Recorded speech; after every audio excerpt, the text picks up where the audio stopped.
Siapakah yang selama ini memegang kendali atas hidup kita? Kitakah? Ataukah emosi kita? Atau mungkin handphone kita? Ataukah Tuhan?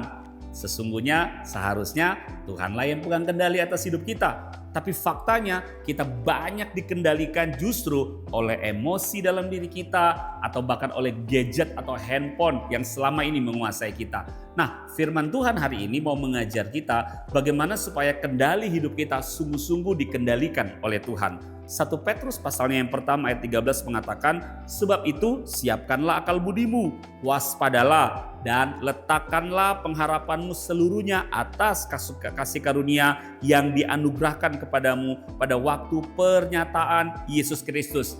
Hal yang pertama, kalau kita mau hidup kita dikendalikan sepenuhnya oleh Tuhan, maka kita perlu menjaga akal budi atau pikiran kita. Dengan cara bagaimana? Terus selaraskan pikiran kita dengan pikiran yang sesuai dengan firman Tuhan.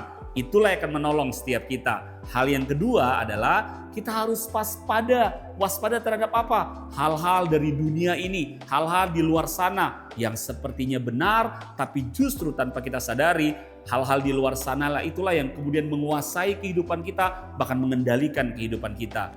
Padahal yang terbaik seharusnya kehidupan kita terus dikendalikan oleh kehendak firman Tuhan.